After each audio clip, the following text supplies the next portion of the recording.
Let me begin just by thinking a little bit about what Cambridge University is and what it might have to offer you as a prospective undergraduate student. So Cambridge is organized in a slightly different way to most universities in the sense that it's a collegiate university. And what that means is it's made up of all of the departments and faculties, there's about 100 of them, as well as 31 independent colleges. And it's this collection of all of these bodies that makes up the collegiate university. So some examples of departments, of course, there's a Department of Mathematics, Faculty of Law, et cetera, et cetera. And then the colleges, Corpus Christi, of course, is one. And then we have Trinity College, Robinson College, et cetera, et cetera. So when you think of University of Cambridge, think of this collection of all of the colleges as well as the faculties and departments. And what is it that our university has to offer you? Well, first and foremost, we're a world-leading research university.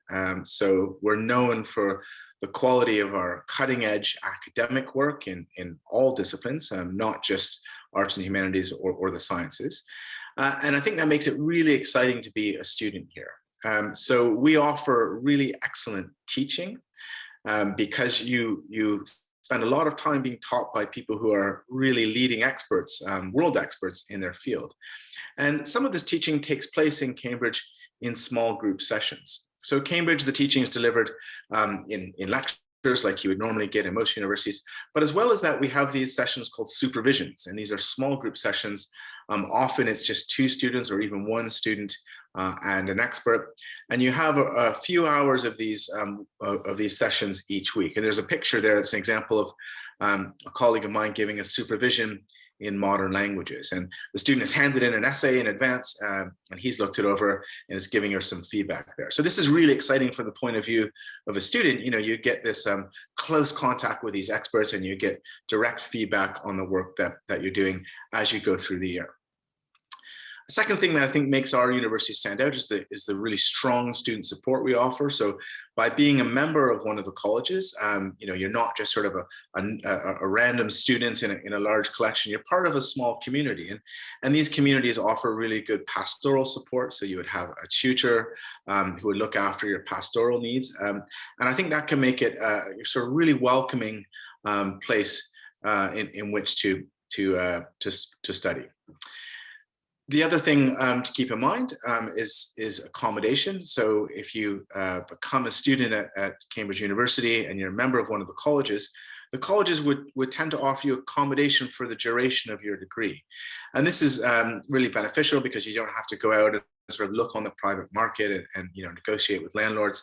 The colleges will have rooms, bedrooms that you can stay in, and you only have to pay rent during term time if you wish. So that means you can save quite a bit of money. You don't have to sign a lease, say that lasts for 10 months or 12 months. You just pay for the accommodation for the bits of the term when you're in residence. A fourth factor in thinking about Cambridge, I think we offer really outstanding career prospects. Certainly, Cambridge University is recognized as a center of excellence for teaching and research, and that reputation takes us across not just the UK but internationally. So I think that opens up a lot of doors for our students when they graduate. And then finally, from a sort of student perspective, and hopefully you've had a chance to chat to some of our students in a session before this, we offer a really unique student experience because we're bringing together people from all these diverse backgrounds across the UK and internationally in these small college communities. You make friends very, very quickly, and that can be quite exciting to make these sort of links with people from different parts of the world and different backgrounds. So having said that, that's why you might want to study at Cambridge. What is it that we look for in applicants? And I think there's sort of a list here of some of the key things that would make a student a strong applicant. So first of all, we're assessing students on their academic ability and potential. So we're looking for students who have intellectual flexibility, who are able to think critically and analytically about their subjects. We're looking for students who demonstrate to us a certain level of motivation and suitability for the course. So those students who really want to push themselves academically and spend some of their free time, you know, thinking and exploring their subjects in advance of application. So that genuine personal interest is something that is useful to us. And then there's some elements of commitment and organization that we look for. So, we look for students who are good at, for instance, time management, and have demonstrated in their applications that academic commitment through their careers. In some subjects, and I'm thinking specifically here of medicine, we do look for some evidence of vocational or professional commitment. So if you're applying for medicine, you should be shadowing a doctor or volunteering in a care home. But for most of our subjects, that kind of work experience isn't necessary. So it's very difficult, for instance, to get work experience as a historian, and we would not expect that of students. So how do we try to make our decisions? How do we look for evidence of these particular attributes in our applicants? So one thing I would mention is that every application to Cambridge is considered individually and is considered holistically. And by that, I mean we look at all the available information in front of us before we make an admissions decision. And we try to think of the strengths and weaknesses of each candidate as an individual. We're trying to build up that picture of every student, and trying to understand them as an individual or a whole. So the sorts of things that we look at, well, we look at your academic record. So we can see, your GCSE performance. We would look at your personal statement. I'll say a bit more about that. We'd read all your school and college references very carefully. We'd look at submitted work. Sometimes you're asked to submit essays as part of the application process. Where you're applying to a subject that asks for an admissions test or assessment, we would look at your score on those. And then we would look also at your score in an interview. And we try to think of all of these things together. A typical admissions decision might pick out, for instance, that a student had very sort of mixed GCSEs, but were predicted very strong A levels, and maybe their written work was fantastic, and one interview was okay, but one interview was slightly better. And so looking at all of this information together, let's make that student an offer. So it's possible, not to be extremely strong in every area of your application and still be a very competitive applicant. So let me just take you through very briefly the application process to Cambridge, and I'll pause in a few places just to give you some pointers and tips. So the first thing that you need to think about if you're considering applying to Cambridge is choosing your course. And it seems quite obvious, but actually you'd be surprised at the number of students who maybe get it wrong in this very first stage. So what you should do when you're thinking about your choice of course is think about what you enjoy, what excites you, what intellectual questions are you interested in? And once you've established that, have a look at specific course details at different universities. For instance, in Cambridge, we teach sciences very differently than at Oxford. Oxford have certain programs like PPE that Cambridge does not. But it's important to look at these course structures and think carefully about subjects that are being taught and the way that is being taught and assessed. And once you have a good picture of that, then maybe that's the right time to commit to making an application. So I think it's very useful to talk to students. I think it's useful to go to open days. I know many of these are online these days, but get a good sense of what it is that the university or college is offering for a particular subject before you make that choice. So once you've chosen the course that you want to apply to, and hopefully you've considered Cambridge, the next thing to do is to consider which college you want to make the applications to. So unlike many other universities, if you apply to Cambridge, you don't apply to the Cambridge University as a whole. You choose one of the 29 undergraduate colleges to make an application to, and it's that college that assesses your application and makes your decision. If you really can't decide on which college to apply to, you can do what's called an open application, and there an algorithm will more or less randomly distribute you to a college which has received fewer applicants in your subject in that year. And I think students sometimes really get quite worried about college choice, perhaps needlessly so. Your chances of getting an offer overall to come to Cambridge don't really depend on the college that you apply to. So the sorts of things that you could think about when you're choosing a college, you could sort of look at the aesthetics. I mean, this is going to be your home while you're away and studying. So do you prefer to be in a larger college with more people, or smaller college? Do you want to be close to the city center, which is quite convenient, but it's a little bit noisy sometimes? Or would you prefer to be a little bit further away? We have a couple female-only colleges here in Cambridge, and that might appeal to some of you. Some of our colleges are very ancient, many hundreds of years old. Some are very new, founded in the 1980s. So that kind of aesthetic appeal, that might be something that you would factor in. So, take the opportunity to visit colleges either in person or virtually, but don't stress too much about the college that you apply to.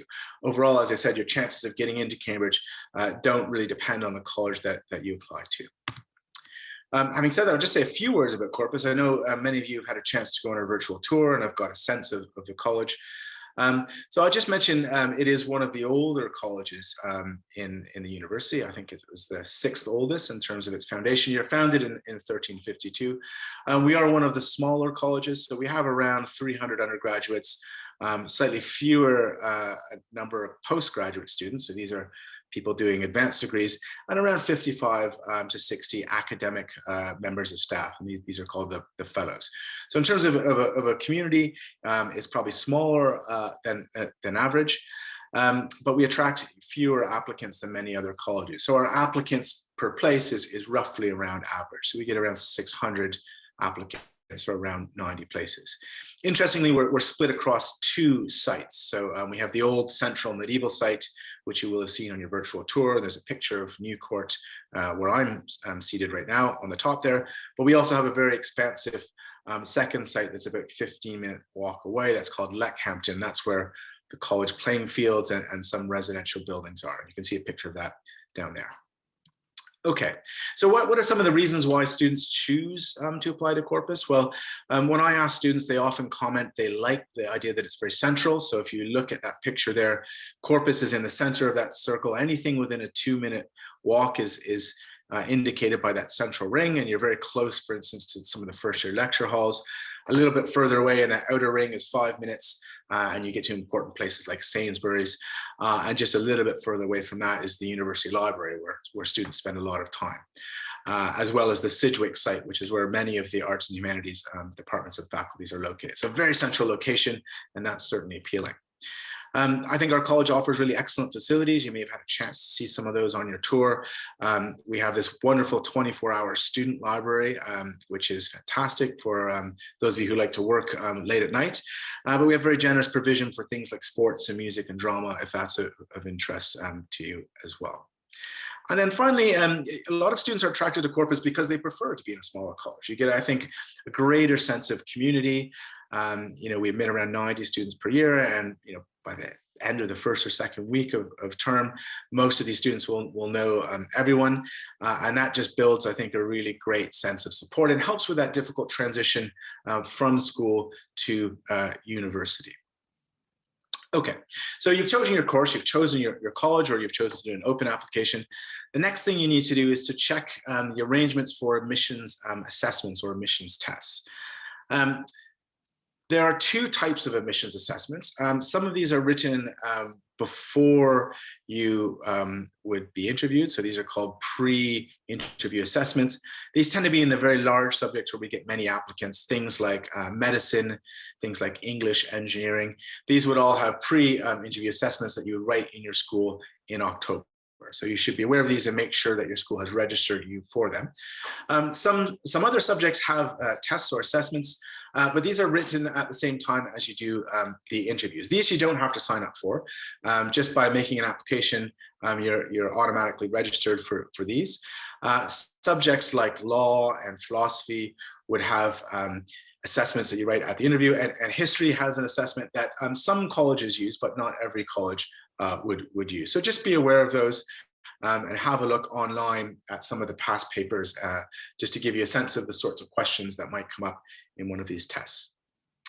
Okay, so once you've got your assessment sorted out and you know what you're doing for that, then the next thing to do is submit your UCAS application form, and the deadline for that is October 15th.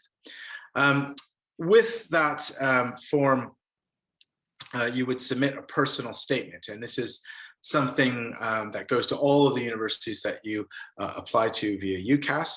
And I often get a lot of students asking me, what makes a good personal statement? What sorts of things should I put in there? And I think, the key message here is that it's personal. So it's got to be about you. It's got to be about your interests in the subject and how you've explored those interests. So tell us about the books you read. Tell us about the interesting online lectures, for instance, that you're seeing today that you've participated in. But importantly, don't just write every experience that you've done and every book that you've read.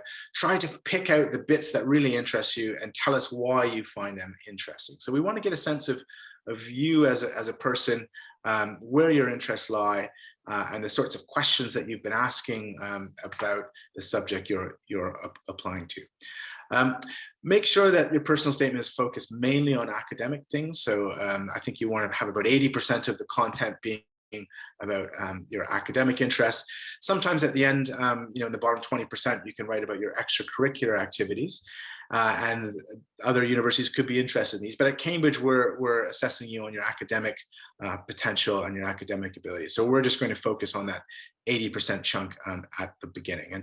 And Charles might say a little bit more, I think, in his session about writing a personal statement from a historian's perspective. I wanted to make you aware of another form very briefly that could be submitted alongside your application. This is called the Extenuating Circumstances form, the ECF form. And this is something that your school will fill out on your behalf, and it lets us know if there's been any major disruption to your education as a result of personal circumstances or perhaps illness or bereavement in the family. This is not the form where you can put in your disruption about COVID, because I think every student in the world probably has that same level of disruption. There's another online form that we would ask you to fill out, and there'll be more information about that a bit later. But this extenuating circumstances form is reserved for those who've had some significant disruption to their education from non-COVID related factors. Okay, so you've got your application form in, and what might happen is you'll get an email from the college you've applied to asking you to submit an essay or two, and these are normally essays you've just written as part of your normal A-levels or IB hires. We wouldn't ask you to write a whole new essay just for this, but we want to get a sense of your coursework writing style, and how well you can formulate an argument and that sort of thing. So just choose two of your best essays, and it doesn't have to be history essays. It could be English essays or law essays. Whatever it is you've been writing for your A-level, choose your two best ones and send them into the college. And then we look at all the information we've received from you, and we make a decision about whether or not to call you to interview. And we tend to call in history probably around 70 to 80% of all the applicants. If we think you're on course to meet our standard offer in the subject, which is A-star AA, we would give you the chance to come through to interview. I'll just say a few words about the interview, because I think there's a lot of stuff online that you read which is probably not true about interviews. Just to remind you, this is part of the application process. It's not the final hurdle or the final sort of stage. Most colleges will have around 2 25-minute interviews. Sometimes it's one, but more often it's two, typically with two academics in each interview. And it's modeled very closely on our supervision system. So what we're doing is seeing if you can sort of think on your feet and how you respond to questions, and if we can lead you through a particular exercise. And the sorts of things that come up in the interviews, well, you might see a question relating to your personal statement, if perhaps you've written passionately about a book that you've read. You might be given some sort of sample text to read. So perhaps it's a part of an essay or a translation or something like this. And you read this 10 minutes before the interview, and then you go in and have a little discussion about it. Or you might be asked questions on one of the essays that you've submitted as part of your schoolwork. So it's, again, it's just seeing whether you're well suited to this small group teaching environment, and it's not that kind of final hurdle. I just wanted to make you aware there's some really great resources available if you want to know more about the format and structure of the interviews. Have a look for mock interview videos on the university webpage, and I've shown you a picture of one there.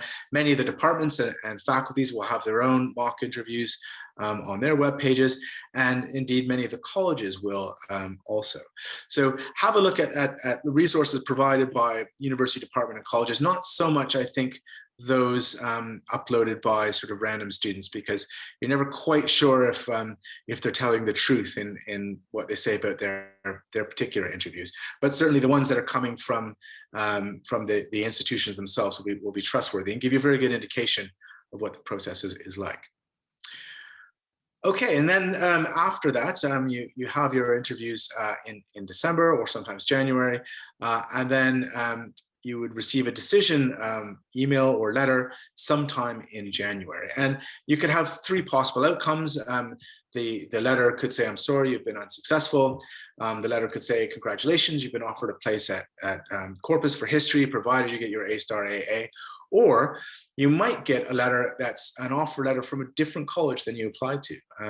And the reason that this happens is just a result of the fact that we try to make the process fair for students who have applied to a college which perhaps gets more applicants than normal in a particular subject in a particular year.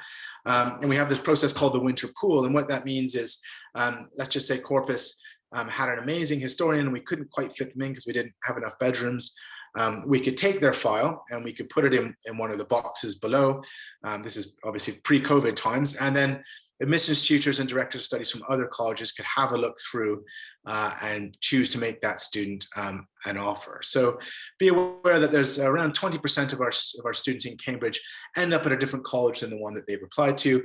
But they're usually just very happy to get an offer in Cambridge and settle into their new college and make friends there. So just be aware that that's a possible outcome, but it is a system that works in your favor. Just going to end now on a few sort of general tips and pieces of advice before I turn it over to Charles, who will speak more specifically about history. Just tell you a little bit about our admissions statistics. So we tend to admit around 3,500 to 4,000 undergraduate students each year. Be aware that the success rate does vary quite a bit from subject to subject. So for a typical arts and humanities subject like history or philosophy, it's roughly somewhere between 4 to 6 applicants per place. For a course like medicine, it could be 10 applicants per place. So just be aware that it does vary a little bit. And some of you may be interested to know that the ratio or the number of students who come to us from state sector schools, so UK students, that's around 68%. So that's the majority of students that we admit from the UK here to Cambridge are from state sector schools. I'm just going to say a few words here because I know Charles will talk about this a little bit more. The importance of wider academic engagement. So the sorts of things you can be doing right now to develop an interest in your chosen subject. Make sure you're spending the summer reading broadly about the subject you're interested in, reading critically, so really thinking about what you're reading and maybe keeping a journal to write down your thoughts about that. But there's some great suggestions for further exploration and reading exercises on Department of Faculty web pages, but also on this website that the university has put together called HE+, that has some great extension exercises for you. So I think I'm just going to end there before I turn it over to Charles. That's kind of a general overview of the application process and what we look for. And Charles, I think, is going to take it from here and talk specifically about applying to Cambridge for those of you who are interested in history.